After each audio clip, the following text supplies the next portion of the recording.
Muv-Luv is a 2003 visual novel which has spawned a venerable franchise of stories, visual novels, bad games, and a desperate attempt at hitting that sweet gacha market. However, before I begin, I need to summarize the lore a bit. Beta is an extraterrestrial force of aliens that have come to Earth to eat it. 5 billion people are dead by 2001, and if you can breathe, you can be fight. Our last hope are tactical surface fighters, which are mechs designed to combat the threat of Beta due to their extreme anti-air capabilities.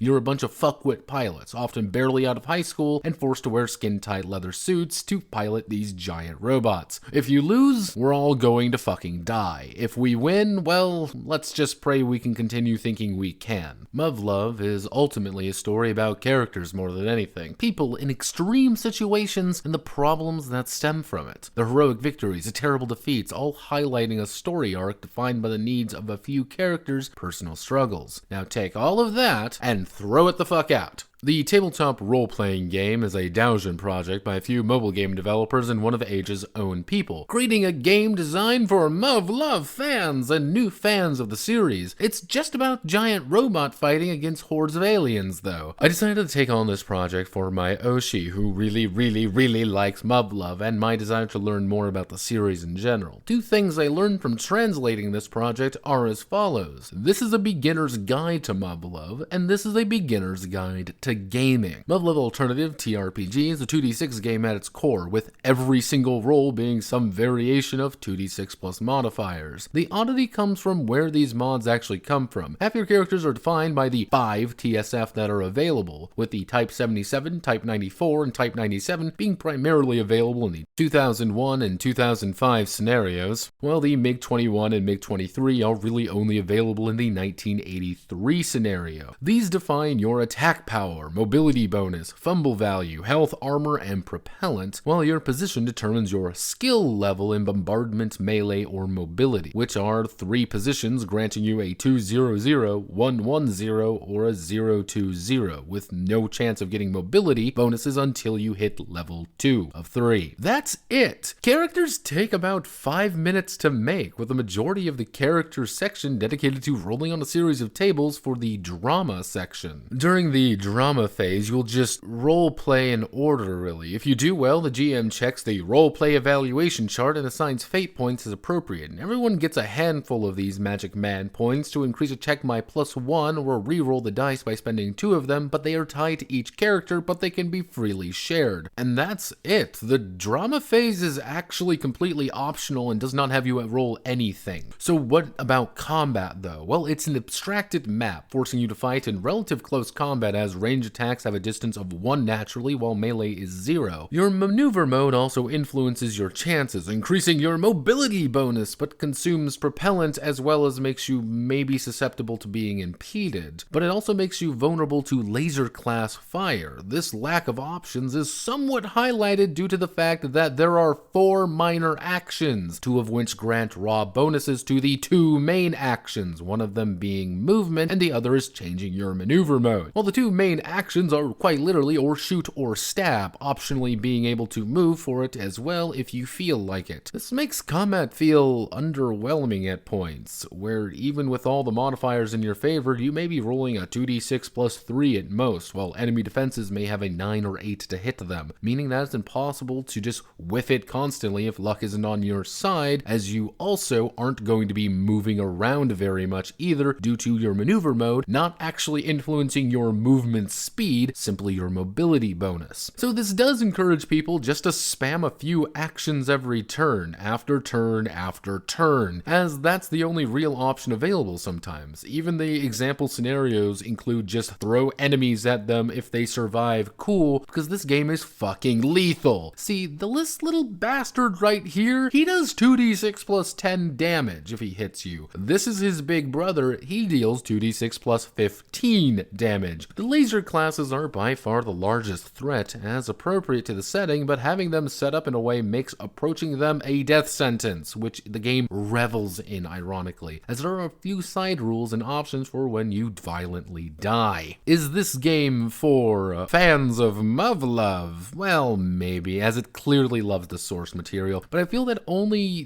they could really get into it more than a non-Muv-Luv fan could, which on a gameplay front is simple enough to be easy to get into, but it is too simple, really. The odd part is that the pilot skills and abilities are actually in the advanced rulebook, which I need to translate when I get my hands on it, while mech-on-mech combat is in another expansion book entirely. Is this the full experience of the game? Absolutely not. I would really only recommend playing this if you're big into Muv-Luv, or if you want to do a fun little one-shot. If/when I get around to the expansions book, this may change, but it's fine. It's Muv-Luv, and if that really excites your soul, then cool, but I wanted a bit more out of it. My name is Notepad Add-on, and this was Muv-Luv Alternative TRPG. If you like what I do here, feel free to like, comment, and subscribe. A many thanks to the arms dealers of the UN for supplying my forces with illegally procured F-15E Strike Eagles for our war in the pocket. Links for everything are below. Godspeed, and good luck.